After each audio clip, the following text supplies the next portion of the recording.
from a construction point of view, the cylinder head and the cylinder block naturally are much more stronger, because it has to enhance, it has to take care of that combustion, as well as also the kind of pressure which is being built up into the.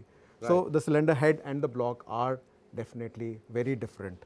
So then coming to the exhaust side, if you see on the exhaust side here, you have in a 1.2 liter, you have 4 outlets, tracks which are coming out. Got one so here we just have one which is coming out. So it's just coming out. So it's all integrated, and then it is now going into two sides. One, it is going into the turbocharger, and the other it is going into the maneuver which we have got. And you've got the CatCon. So from here it goes on to the very exhaust. Close for a quick light off, I guess. Yes, absolutely. And so it goes on to the exhaust, and from here this is driving the turbocharger, and here this is essentially the heart of it. This is what is compressing the air in and sending the air to the intercooler, cooling it, going to the intake side, and then going into the intake manifold. So this is essentially the heart of it, and this is something which is doing a lot of work for compressing the air. And when you're compressing the air, basically you're increasing the volumetric efficiency, and you're able to inject more fuel into the cylinder head, and thereby getting that power and torque which you mentioned. So just a quick sum up. Obviously, looking at the engines physically, you can see this is a much more compact unit. I think the peripherals obviously will be more, because a lot more plumbing with the turbocharging. And heat management, would you be using a larger radiator for this? Because typically, or is the intercooler, it is a bigger radiator which we are going to be using. Yes. Okay. So great. Let's do one thing. Let's take a few questions which have come up. We've got Arun Kumar Jain on Twitter who's asking, does the booster jet engine have more rotating parts compared to a non-booster engine? Is the life of a booster engine lower? So obviously there's some concerns over there, obviously some perceptions. So maybe you might want to clear that.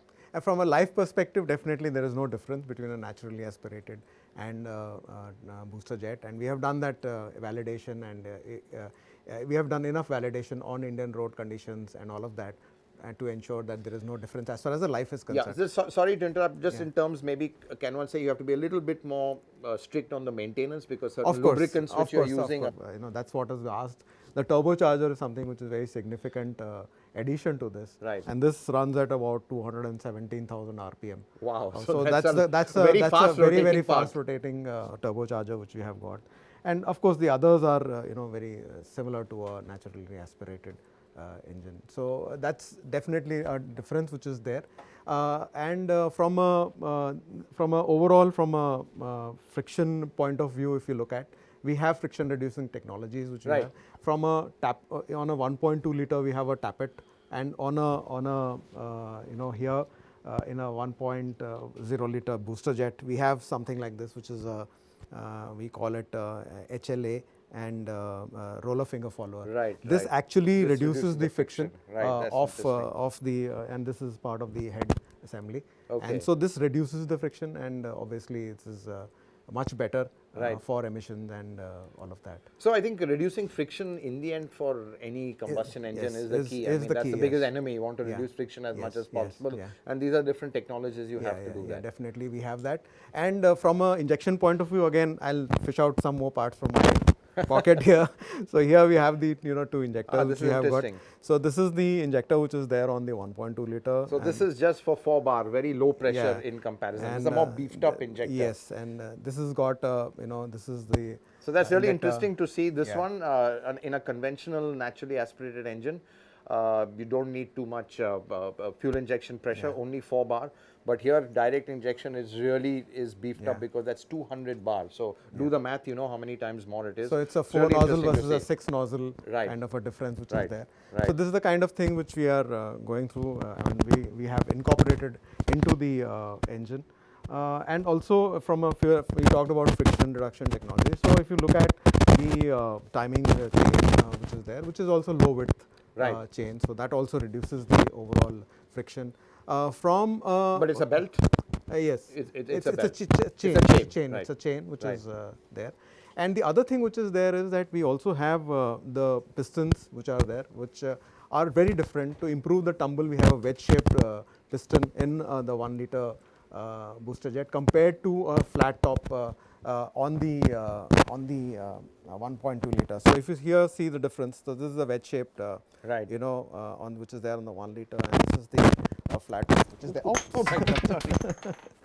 Oops. So, so that's the kind of difference which we have got on the. Thank you. So this improves the tumble and overall combustion Yeah, efficiency. and these are obviously friction. I think this is better friction. Yes, yes, yes. Oh, but you know, I just want to raise one point, Mr. Raman, on the pistons, compression ratio and fuel quality. Yeah. Again, this is actually with turbo petrols, you need a higher octane rating, which unfortunately our fuel companies are not giving us. So has there had to be some calibration to suit our fuel, because obviously this is a much higher compression. I mean, or let's say the cylinder pressures are much more with a turbo petrol, and given the compression ratio that you're running right now. So two things I'll tell. One is that we have on the system we have a jet cooled. This is jet cooled. Okay. Also there is a cooling which is there on the So you piston. lower the combustion temperature. And we have a dual relief valve on the oil pump. So that prevents which the prevents, which pre-ignition. also reduces the overall friction and improves the fuel efficiency. So that's one thing which is there definitely, which we have got. But now coming to your point about octane rating. This engine has been tuned on the 91 octane, which is currently available in the market. Right. We have a higher octane rating, which is a 93, so obviously that is there.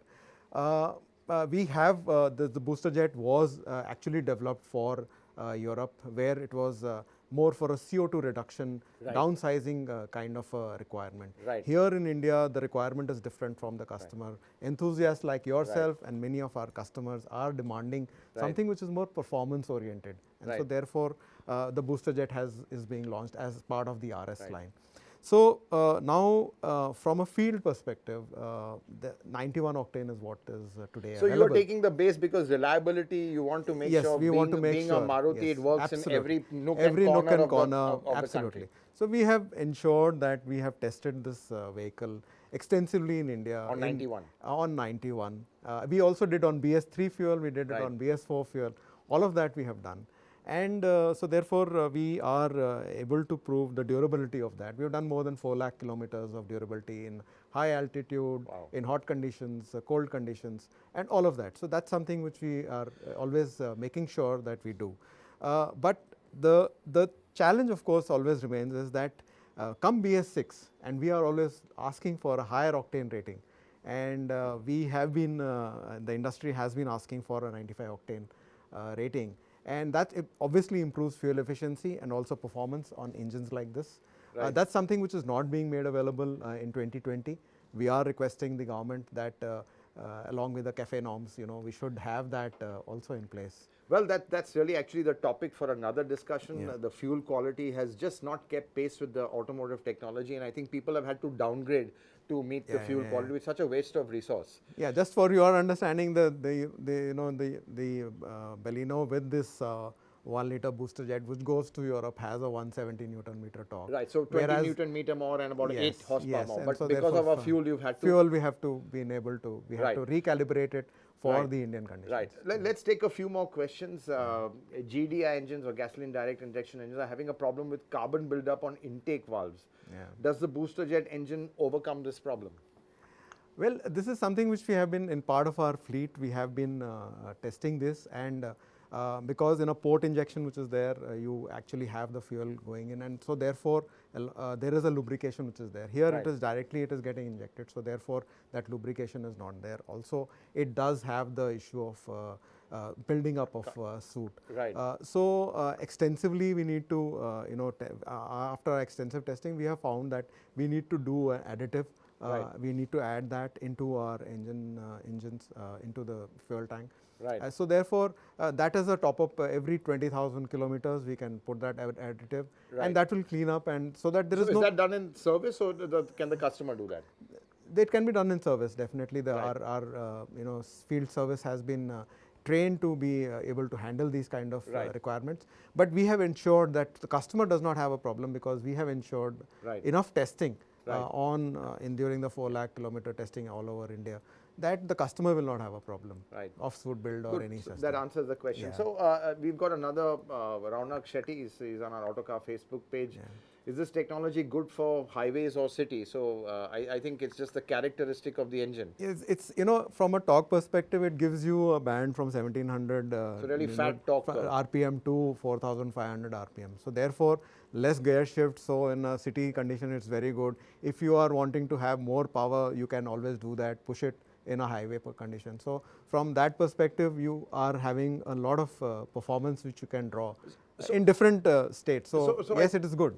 So I think the fat torque curve, that punchy mid-range, which is so typical of turbocharged engines, I think that's what's going to be probably most appreciated by customers. Most appreciated, especially on the city road where frequent gear changes may not be necessitated. So, but what about turbo lag? I mean, there's that issue as well initially, or has that been taken? No, care of? that has been taken care of during the calibration, and it kicks in at about 1700 RPM. So that's good enough for a city drive. So that the customer will not have any such feel of lag. And another question, fuel efficiency. Everyone talks about it. Mileage kya hai? I mean, whatever car you have, you know how it is. Turbo petrols are very sensitive to the way the driving style is. They can give you great efficiency, but if you get a bit enthusiastic, the efficiency goes for a toss. So, any thoughts on that? Is it? Have you also found that it's really very sensitive to driving styles more than even a petrol naturally aspirated? As I told you that Maruti Suzuki is known for fuel efficiency, and we will ensure that it will be a very good value for the customer. You want to tell us now, or you want to say something for the I think launch? we need to save something for the launch, so I think I'm going to desist from declaring that number, but I can just assure all the viewers and our customers that definitely Maruti Suzuki is going to be a top runner even on this fuel efficiency. Great. Let's take some more questions. This is Pratmesh Jog on Facebook. Why is this technology so important? Is there any special maintenance? I think you've covered that in a bit in the last question. Yeah. But is there anything else on frequency of oil changes? Special are the kind of let's say fills shorter? No, or is it nothing. It's the same. The only thing is that you need to add that additive every 20,000 kilometers. Right. And so you're good. Right. Let's take Udaybir Singh on Twitter. What are the environmental impacts of this technology? So, again, CO2 perspective better because it's a 1 liter engine, frankly. Yeah, it is. And, you traditionally for getting this kind of a power or torque, you would go to a much higher size of engine, 1.6, 1.7 liter, 1.8 liter. But here you're able to do it at a much lower. So obviously the carbon footprint or the CO2 values on this are much, much lower. So obviously environment impact, I will say yes, it is very good. It is positive for the environment. Right. And I think just adding to that, I think the whole downsizing trend is because of better CO2, and I think that's really the key kind of let's say that was the driver for actually developing this engine. Right. From that perspective, globally, yes. Obviously, for us, it's an enthusiast. For us, it's enthusiasm. So it's more from a performance point of view, obviously, but there are benefits going forward. So yes, it's something which we would like to introduce into the market and have the customers experience. Yeah. Well, I think Kunal Matre on Twitter is asking a very obvious and evident question: is the engine more efficient and powerful? Efficient, you've not told us. So is it more efficient than the 1.2? That much you can say. You don't have to give a figure. I think we'll give a very good fuel efficiency, quite comparable is what I will say. Okay. But obviously, you are going to have a lot of power and torque coming out of this engine. Right. So from that perspective, I think it's going to tick all the 3 boxes. Okay, great. So I think thanks really for that overview, and I think quite fascinating on some of the things that have been done, especially on friction reduction technology and looking at the injectors. Yeah. I mean, that to me also was quite an eye opener. Just looking how you have to beef them up to take that higher fuel injection pressure. Sure. 200 bar is quite a lot. Yeah. And look forward to the launch. And one last question, I can't leave you without a small trick question. Booster jet, strong mid-range, perfect for SUVs at some point, the mid-range? We have made a start, okay? And so we want to ensure that a customer has a good drive feel on the vehicle and also get that experience from the market, and then we'll see how it goes. So you're not saying no? I'm not saying anything. Yeah. That's a great answer. Thanks so much, and look forward to the launch. Thank you. Thank you so much. Thank you.